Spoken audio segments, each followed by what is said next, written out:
Okay, welcome to 5 days internship with data science, and you are here with us. I'm Saumita from Prompt Infotech. Yes, so today is day one of internship. And before starting with the internship, let me give you a few tips. As said, you have to attend the live classes every day because attendance sheet will be shared to you in the Zoom chat box only. So you have to attend your live classes so that you can fill in your attendance sheet. Only if you fill in your attendance sheet, you will get your certificates. That is one thing. And for all the 5 days, each day after the class, we'll give you one assignment to do. And in your channel, we'll send you a Google form link. So after you complete the assignment, you have to upload your answers in the Google Forms every day, right? So based on how you are submitting your assignments, accordingly, you will be again shortlisted for the next 3-month internship, which we are going to offer along with the stipend. Okay. So for that, you have to concentrate on what is happening in class every day. And then based on what we discuss every day, I'm going to give you assignments to do and you'll be working on it. All right. So you all are here with data science, and data science, as the name goes by, we are going to learn about exploring the data, how data is benefiting to businesses and all that. So it is going to be a beginner level module because we have multiple group of people here. So it is going to be from basics, and I'll make sure at least you get an understanding of at least fundamentals of what data science is all about. So even after 5 days, if you wanted to choose this as a career, you will have a clear idea of how you have to choose, what modules you have to prepare and all that. Okay. So talking about data science, where do you hear this term data science, or where do you think this is used? Data science. What is data science basically? Participants online, you can also type your answers in the Zoom chat box. Choose my name and you can type the answer so that I can also see your answers here. So data science is where, you take data and you're going to analyze the data and you're going to help business grow profit. Okay. Businesses mostly need this particular data science concept so that they can see profit. Yes. Say, for example, let's talk about Netflix. You all know Netflix, right? Yes. Now, Netflix platform uses data science. How do they use data science? Netflix normally it keeps a track of what kind of movies, what kind of series you are watching. Yes. And based on your interest, Netflix is going to recommend series and movies, right? So if you start watching Korean dramas, obviously in your home profile, it is going to show you the other Korean dramas which are famous. You start watching Malayalam movies, it is going to show all the next Malayalam movies which are very famous and which are trending, right? So for that, the recommendation system in Netflix, how does it happen? It happens because of data science. So what is happening in the background? Netflix is collecting all the data of all the users. Whatever data is possible to collect, it is collecting all the data. Here, in terms of Netflix, it is collecting your interest.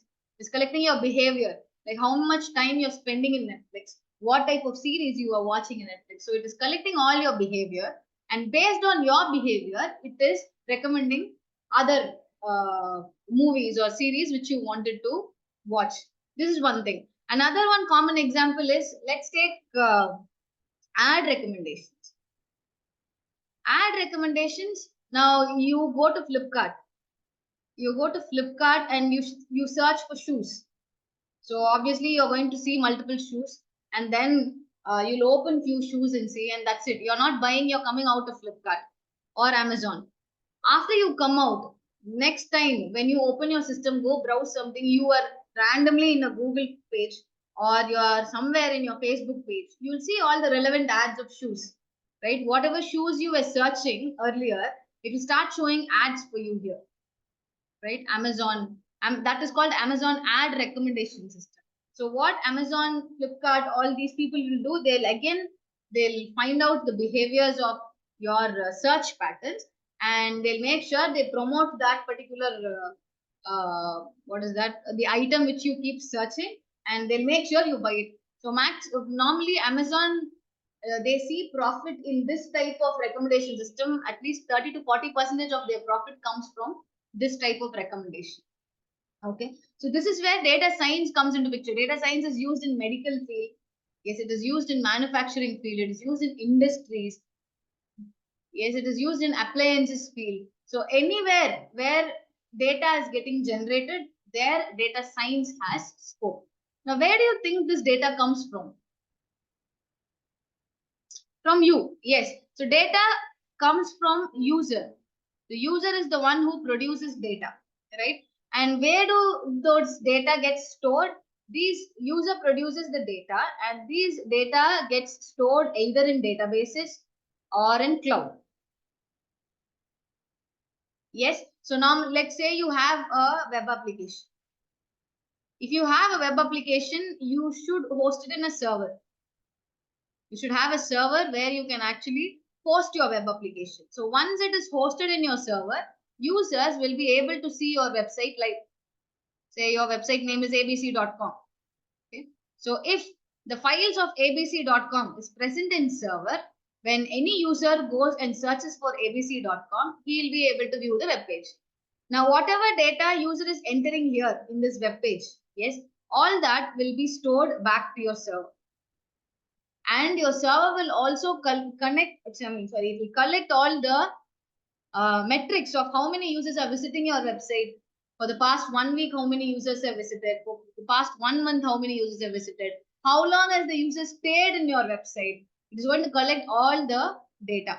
All that data will be in the server. So in server, it will be in the format of either traditional databases in tables, or people will also use cloud architectures to store data. Okay. Have you heard of this concept called big data? Yes. What is big data? Huge number of data. Now, talking about data, these are like normal data that come from applications. Okay. But big data are data that comes from huge, big applications. Say, for example, Instagram or Facebook, right? The amount of users that use Facebook, Instagram is in billions, right? So you have huge amount of data. Those data you can't store it in traditional database. You always need a cloud structure to store such data. So data, you have n number of ways where you can collect the data. And once you have the data, you can do as many processes you want so that you can come to a conclusion. All right. So this is just a gist of what data science is all about. Now let's discuss about the process involved in data science. So how does a data science project start? So when you have a client, how do you start the data science project with them? So the first thing that you do is you have to interact with your client. So you need to know the business recommendation or the business requirement. Yes. So the first process will be to sit with the client and ask them what do they need? What is the end result that they need? Right now, they are coming for a project. Yes. So let's say they have a website, they have many users who are with them, and now they are coming to us. Us as a data scientist, what we should do, we should first ask them what type of business they are doing, how many users are there under their business, and how much profit are they making, and then you have to ask them after analysis, what is the output are you expecting from us? What is the end result that they are looking for? This is the first thing that you will ask them. So you need to understand the business first, and then you have to collect all the requirements, whatever you need. So once you have all this, the next step is data collection. So you are going to collect the data. So based on what type of business you are dealing with, you have to collect all the data related to that particular business. Now let's say this business has stored all their data in traditional servers or in databases. So you are going to collect all those data. Okay, so that is data collection. And once you collect data, the next step is data cleaning. So you are going to collect data from random places. Okay, and data when talking about data, there are two types of data. There are structured data and there are unstructured data. Okay, so what you should do is first you collect the data and then you're going to clean the data. Cleaning the data is nothing but removing all the unwanted data. If you have many empty items, you have to remove all that. And if they are not structured, you have to structure it according to your need. Okay, so all that you will do it in the data cleaning process. Data cleaning process is nothing but preparing the data so that you can go to the next step, right? So this is data cleaning. And after data cleaning, the next process is data analysis. So data analysis is where you're going to analyze the pattern. So after cleaning, you're going to see how the data looks like and what kind of patterns can you find in that existing data. Okay, so you will apply algorithms and you will find out what type of patterns are by default available there, so that using those patterns you can try to predict. So that is data analysis. Okay, the exploratory data analysis step. And then the next step will be data visualization.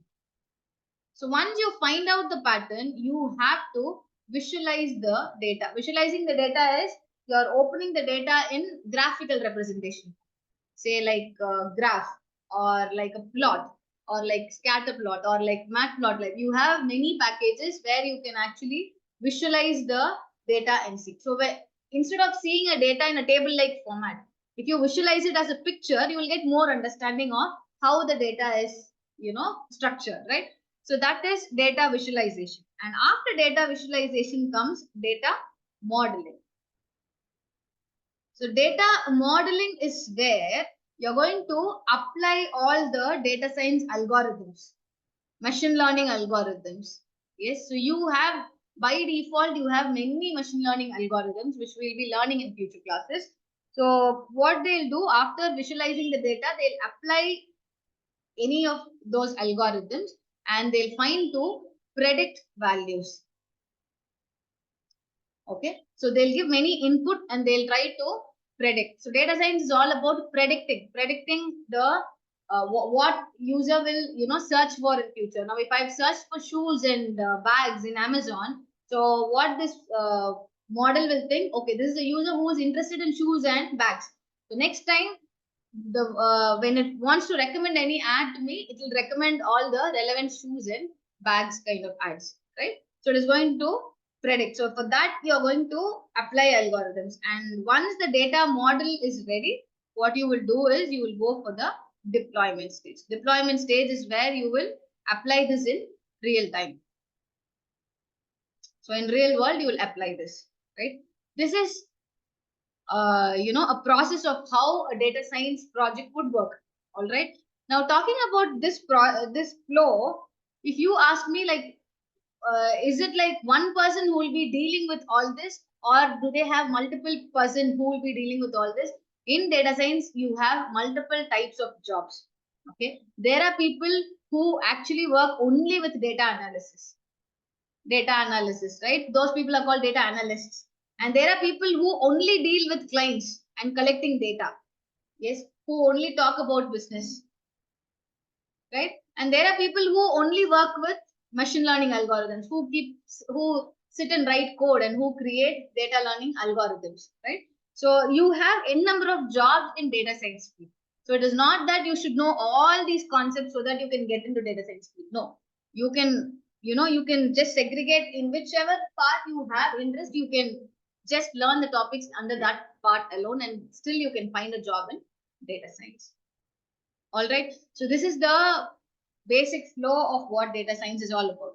Now, in data science, the technologies or the languages which normally we use, the most go-to language is Python for data science. Okay, why Python? Python has a rich set of library. So it has n number of libraries which are already predefined and which are readily available. So all that you have to do is you should know how to take that library and implement it in your project. That is what you should know. They have all the libraries, functions, everything inbuilt. All right. And after Python, you need another programming language called R.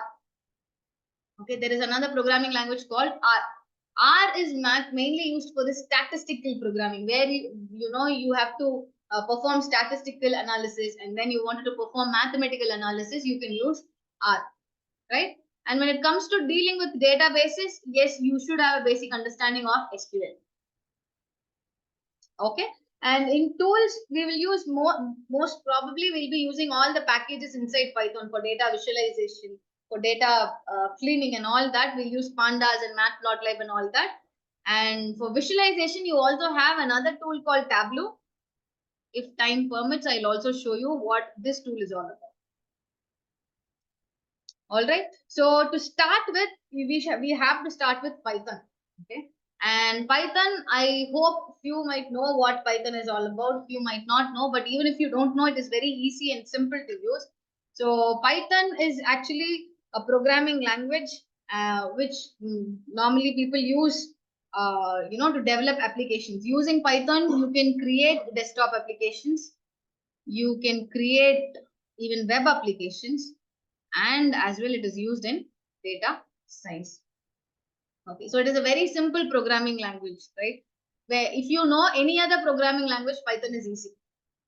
Now talking about C, C++, Java, somewhere you should have heard of all these technologies, right? What are the common topics which normally you find in all programming languages?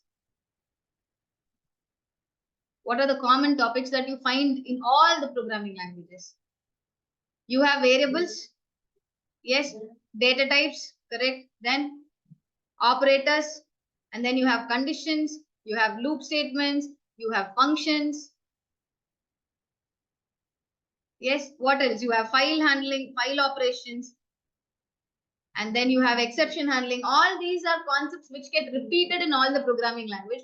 All that you have to know is what these concepts are, and then according to which programming language you're using, you should know the syntax, right? With Python, the syntax is very simple. Okay, Python makes coding very easy and it is very simple to use as well. So what we'll do is we'll first see some basics of what Python is. I'll not take much time in this. I'll just give you a basic introduction to how you'll be coding in Python, so that we'll see a package today, and you'll be able to work on one of your assignments. So now to use Python, there is an IDE called PyCharm. This is the tool which you're going to use, PyCharm. Okay. So after class in your Google Drive, in your WhatsApp channel, we'll share you a Google Drive. And in that Google Drive, we'll give you all the tools that we use during the session. You can download it from there. Okay. So what you have to do is, the tool which I'm talking about is PyCharm. So this is PyCharm tool. You can go to this website and download as well. You can download the community version. Okay, or the professional is also there. You can download the professional, or the tool which I share in the Google Drive, you can download and use that. So installation is very simple. Just download, click on next, next, next, and it is going to install. All right. So once it is installed, the tool looks something like this. Okay. So this is Python tool. So once you are inside the PyCharm tool, what you have to do, first step is you have to create a project. All right. So you'll create a project. For that, you'll go to File and click on New Project. And once you click on New Project, it will by default give you a project name here. It is given Python project. Let me type Data Science Internship will be my project name.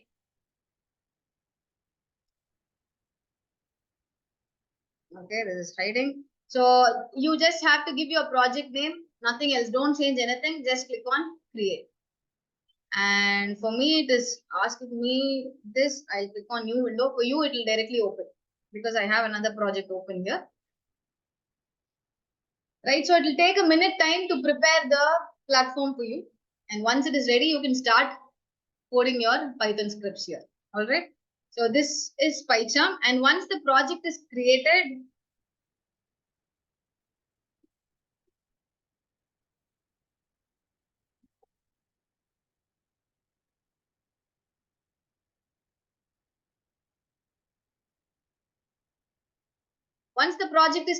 let's discuss about these basic concepts. So now our project is created here. I'll just close. It opens a default file. Just close it. This left side is your project explorer window. This is where you can find all your Python files, whatever you're creating. Okay. Now this data science internship, this is my project. So to create a new Python file, what you should do, you should right click on this project, go to new, and then select Python file. Okay, and let's give a name. For me, I'm going to give a name called sample. All right, so my Python file name is going to be sample. If I don't give py also, not an issue. It is going to create the same extension.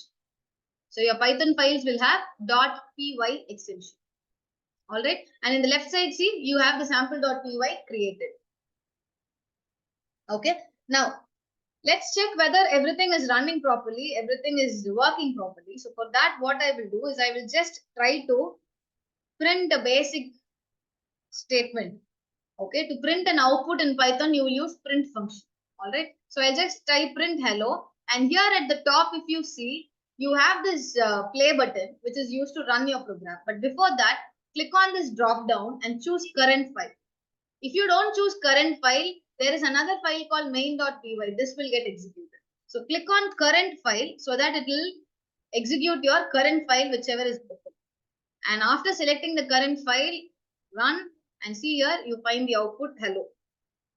If you are getting this output, well and good, everything is working fine in your system. All right. Now after checking the output, we'll be practicing on the basics, right? So first, what is a variable? Every programming language will have this concept called variables, right? Variables, why do you need variables? Whenever you write a code, obviously there is going to be data involved. Yes, so you're going to get data from the user and you're going to give data to the user, right? So you're going to show output and you're going to get input, right? So to store the values that is used in a program, if you wanted to store, I mean, if you're using a value, if you're using a data, you obviously have to store it somewhere.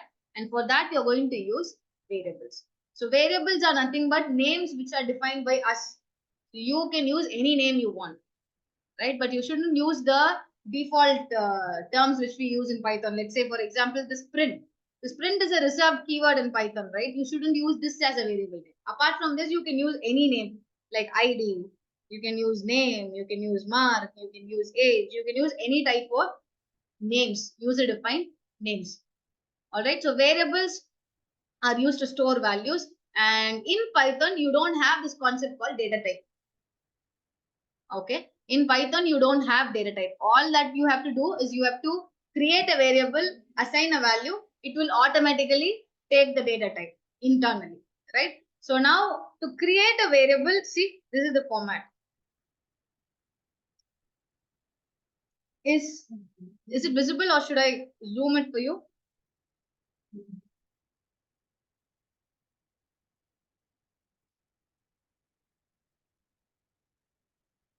Okay, there is a shortcut to zoom here. Where is that shortcut? People offline, are you able to see? From the last, you're able to see, right? Okay, great.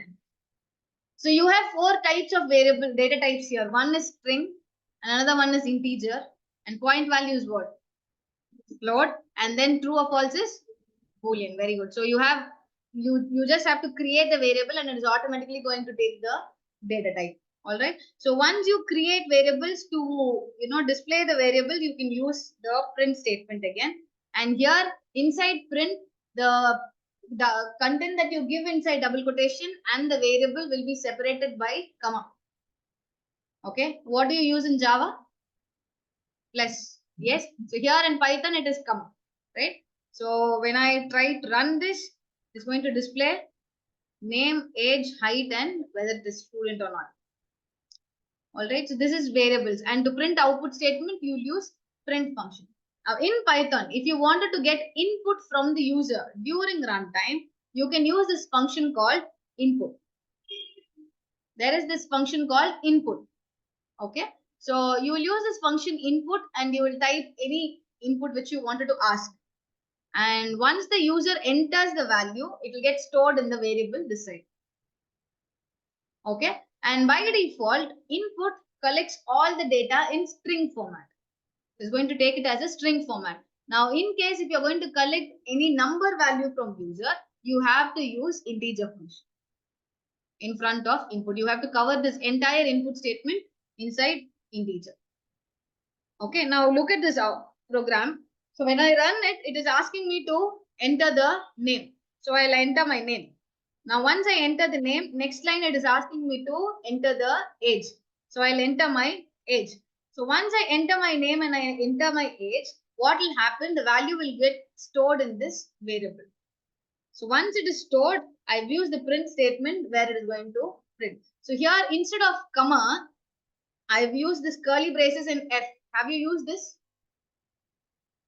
F stands for format here. So what it will do is inside curly brace, if you give the variable name, this F will print that value inside, just like using comma. If you are confused with it, you can go with the normal comma terms, right?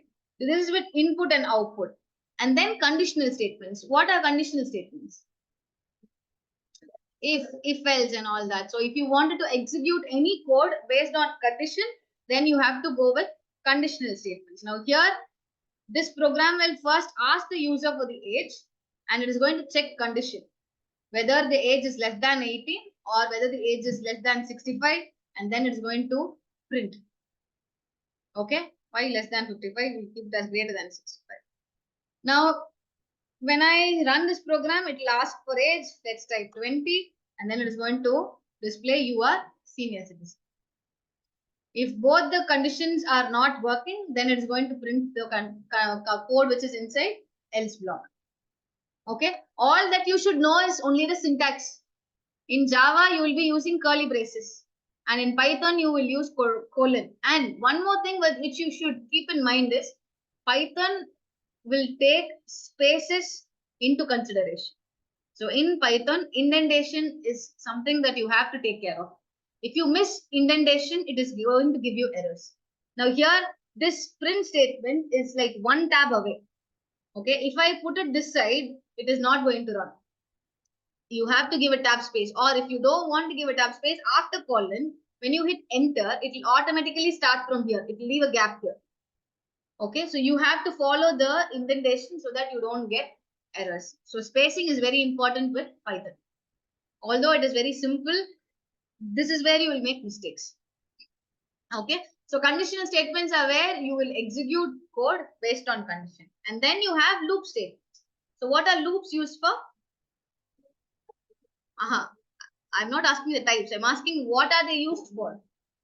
To repeat the code, right? If you have any code which you wanted to repeat for a certain number of time, then you can use loop. So in loop, you have for loop and while loop in Python. Okay.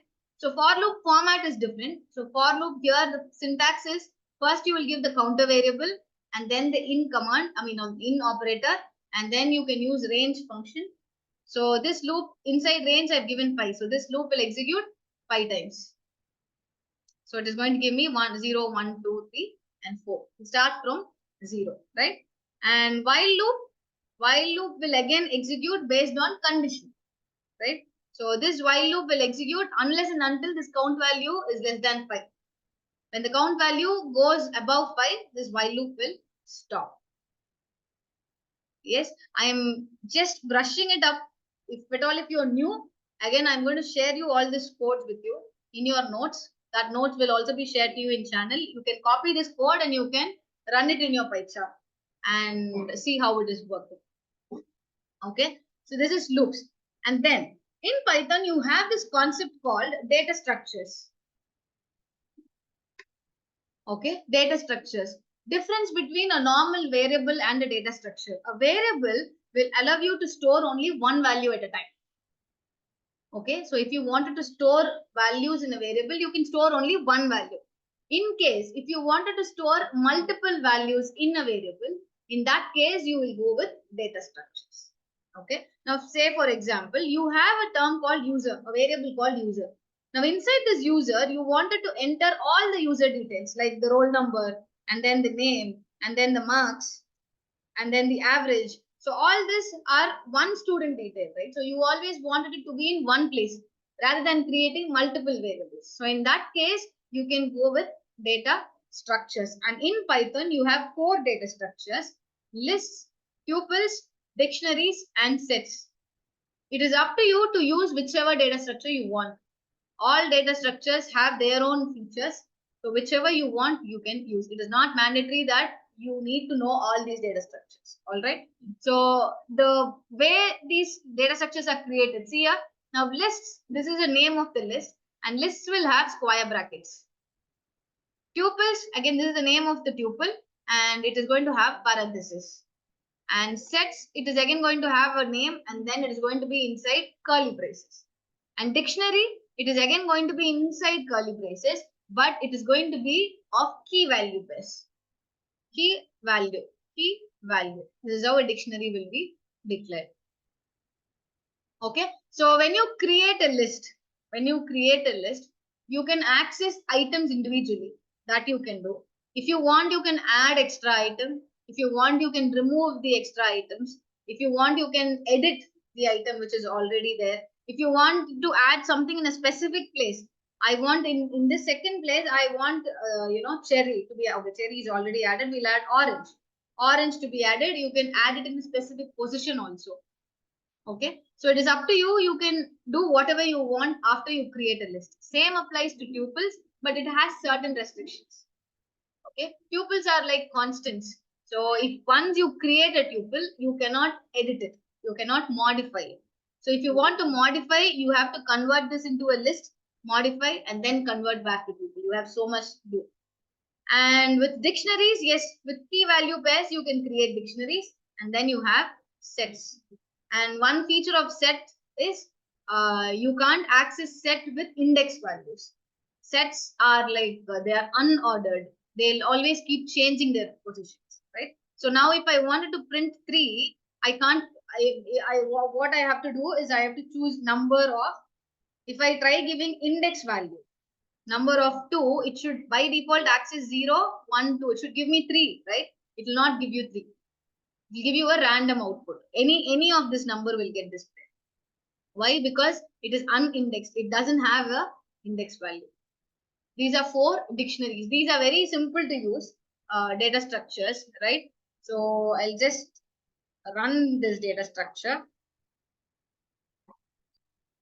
So here we have fruits, and then we have 4 items inside, and this statement is just printing, and then we are going to append. Append is we are going to add,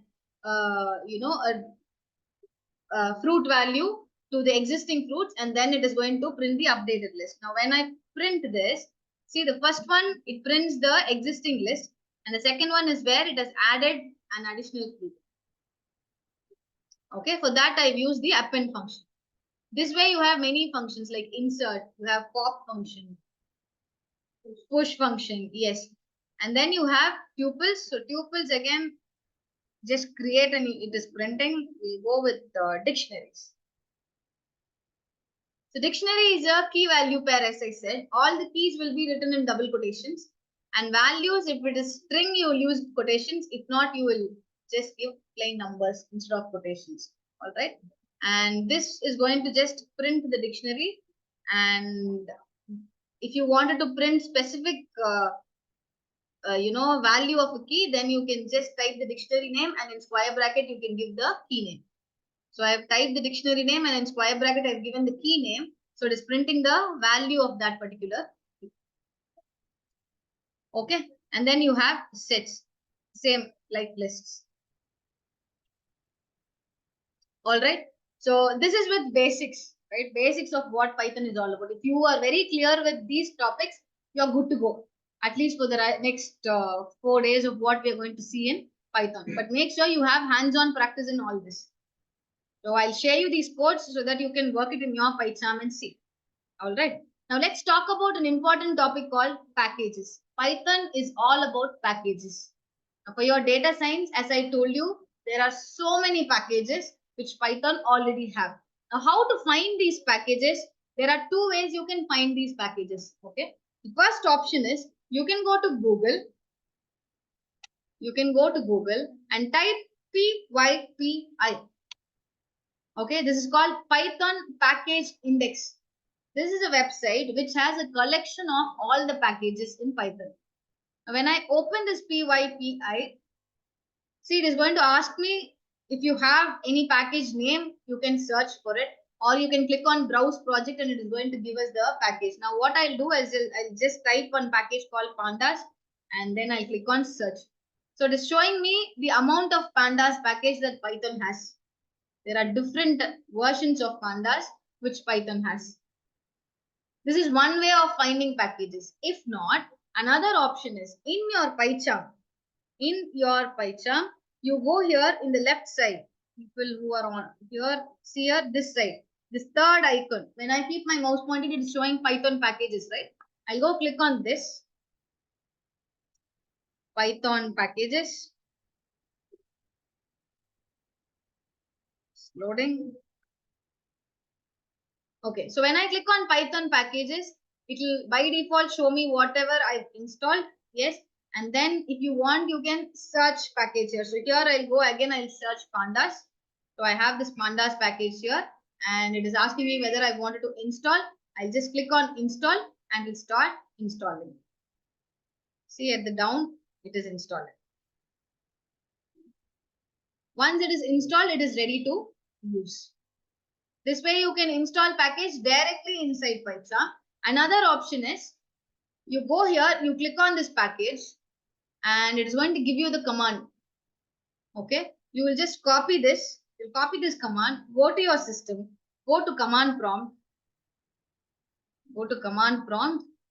and then in command prompt, you will just paste this command and hit enter. It will start installing. This is another option. So you can either do it inside your PyCharm or you can install it from your command line as well. Okay. So in PyCharm, for data science, you have many packages. All these packages we are going to see. And in that today we'll discuss about Pandas, which is it is a very simple package to use. Okay. Now, why do we use Pandas package? What does it have to do with data science? Pandas is a powerful data manipulation library, which means now in this stage, I don't have the image. Okay. Now, once you collect data, you're going to collect data in the process, right? So after collecting the data, I told you there is this step called data cleaning. Yes, for this data cleaning, Pandas will be of great help. So what this Pandas library can do is it can actually edit the data which you have. So it can clean the data by removing all the empty files. It will clean the data by, deleting all the repeated files, repeated data. And if there is any null values, it is going to delete all that. It is going to help you do all such things. And along with that, it will also help you find certain detail in a data. Okay, now let's say you have a table of information. Now in this table of information, you wanted to find, let's say I have 20, 30, 40, 50, 60. I wanted to know whether this particular value is inside this table or not. Pandas will be able to help me with that. It will help us to find whether this value is inside. If you wanted to calculate the mean value, if you wanted to calculate the mode value, again, Pandas can help you with that. Okay. So once Pandas is installed in your system, what you have to do is, it is still installing. For me, it's showing installing packages at the bottom. It will take some time. So once it is installed, what you can do is you can see whether it is installed. I'll go create a new Python file and I'll name it as sample and open it here. Okay. So once it is installed, let me go to my notes. You have to import the Pandas into your PyCharm. Okay. This is the first line which you will type. So you will import Pandas. Okay. So once you import Pandas, Pandas will deal with data frames. Okay. Pandas is going to deal with data frames. All the data that you will put inside a Panda will be converted into a data frame. Data frame is nothing but it is a table-like structure with rows and columns. That's it. So a table here is Pandas. Just keep that in mind. Okay. Now here I have a data created. Okay. So I have a key called name and I have two names. And then I have another key called age. I have two values for it. And then what I'm doing is I'm converting this data into a data frame. This line, what it will do, it will convert the data into data frame and it will store it inside this variable df. Okay. Now let's try printing this so that you will get an idea. So we have a data here and then it is converted into data frame and it is stored inside df. and I'm trying to print df. See how it is going to print. It's going to print in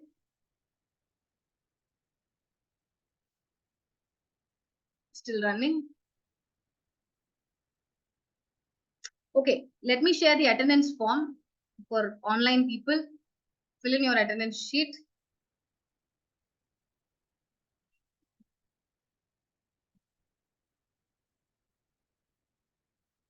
I'm sorry.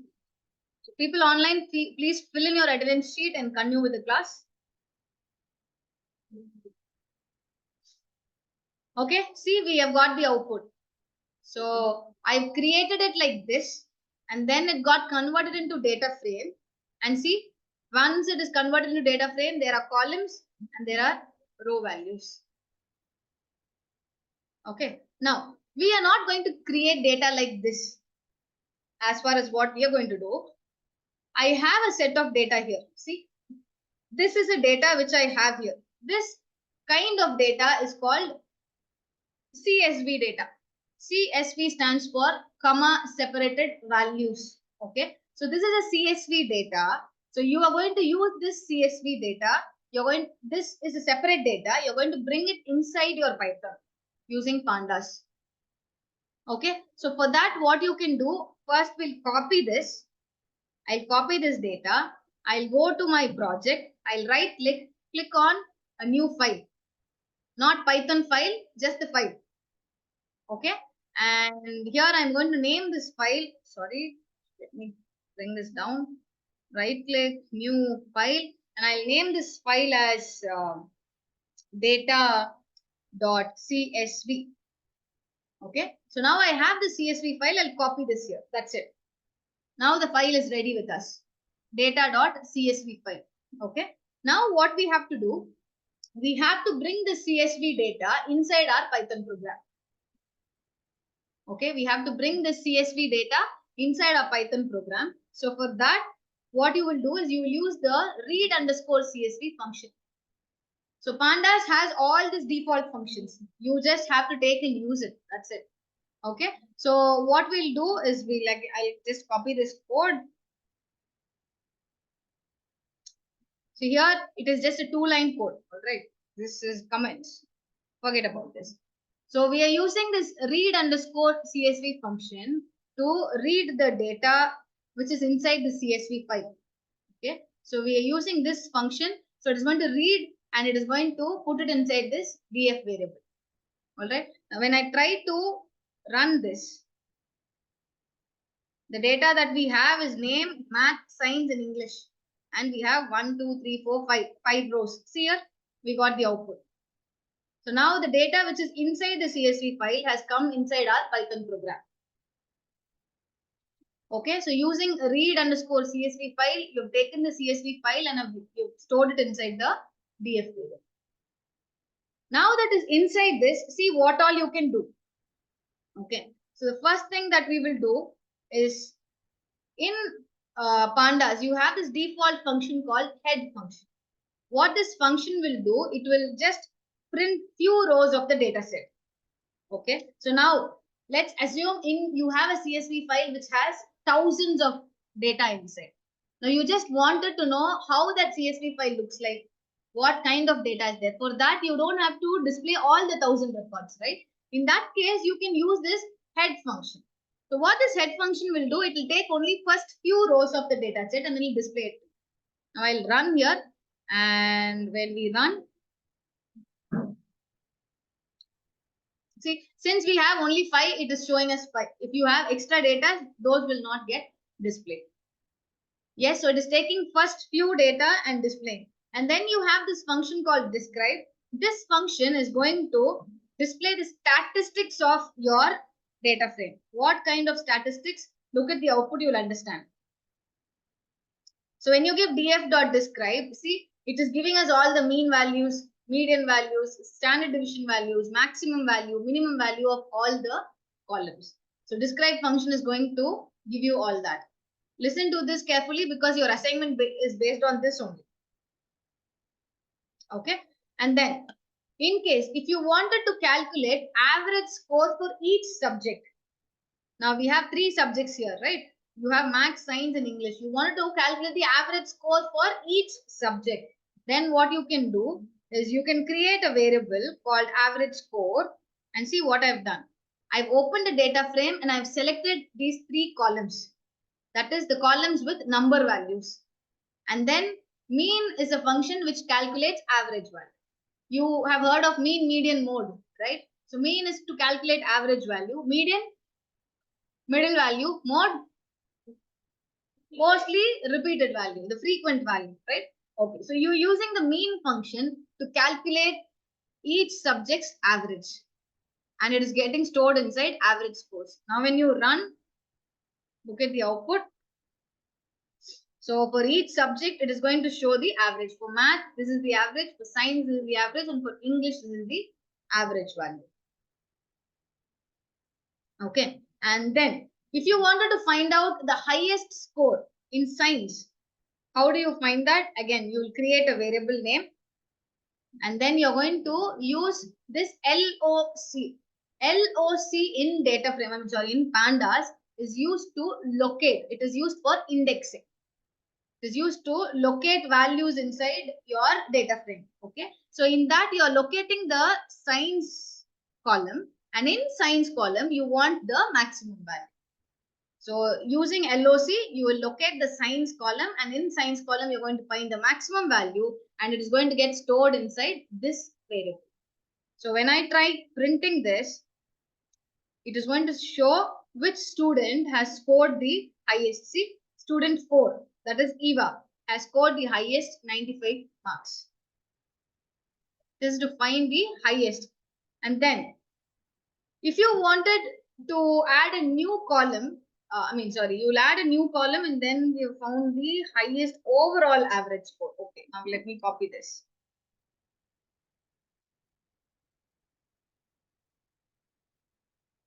Okay, so now your task is to find the overall average highest score. After calculating the average, you wanted to know which subject has the highest average score. So for that, first you have to, calculate the average.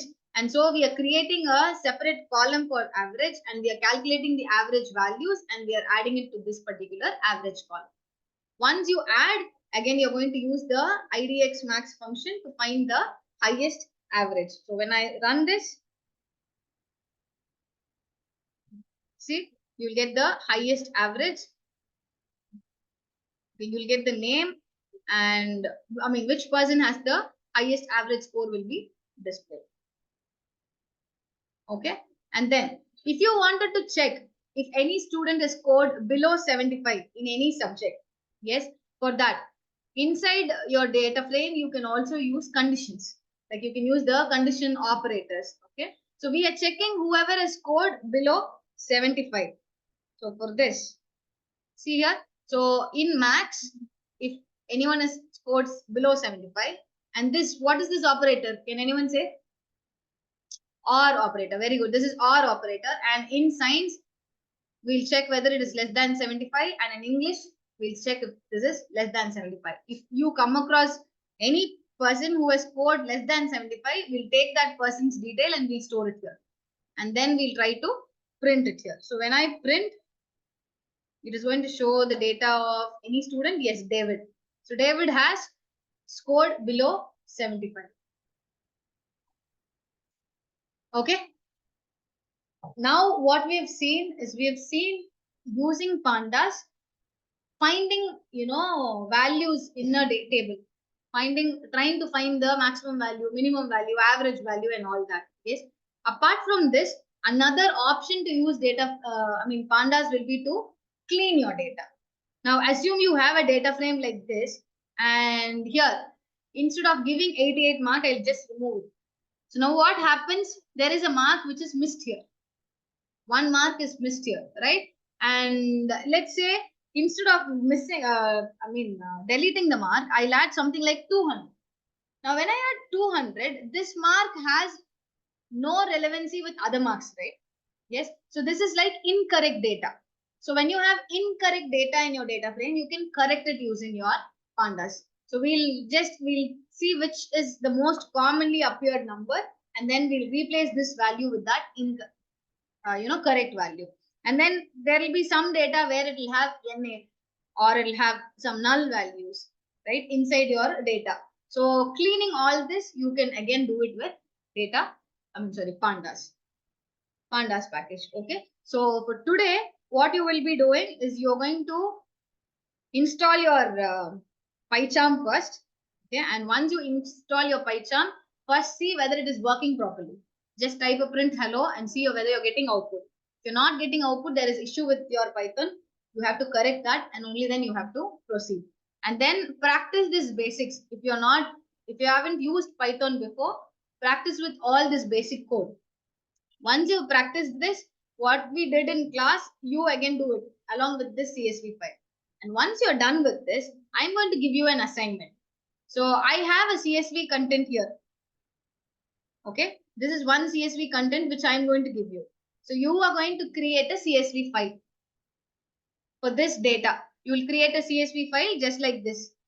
You'll open a data.csv and you'll create it. After you create it, I have 10 questions which is at the bottom. For this 10 questions, you are going to find answers with the help of Pandas. You can just see the table and you will be able to find the answer. That is okay. But I want you to write codes.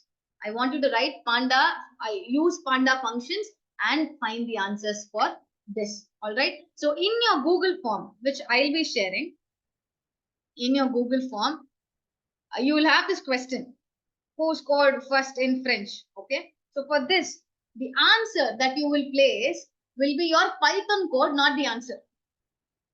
Okay. Here you have to paste your Python code. Whichever code gave you the output, you will paste the code, not the answer. This is how you will submit your Google form. Okay. Don't submit it with the answers. Submit it with the Python code. It is just going to be like 2 or 3 lines of code, something like this. Okay. Or I even don't want this print statement. I just need this alone. That you will paste it. All right. So this is with Pandas. Tomorrow we'll continue with Pandas and we'll see how data cleaning is done. We'll take a big data, maybe an Excel data. Excel data will have many null values and all that. So we'll take an Excel data and we'll try cleaning the data. And then we'll continue with, I'll try to give you an introduction to what R is. Have you all heard about R programming? Yes, no? Yes, okay. R is also simple. If you know Python, R is also simple. So we'll try to have the basics of R program. All right. So we'll meet again tomorrow. Thank you guys.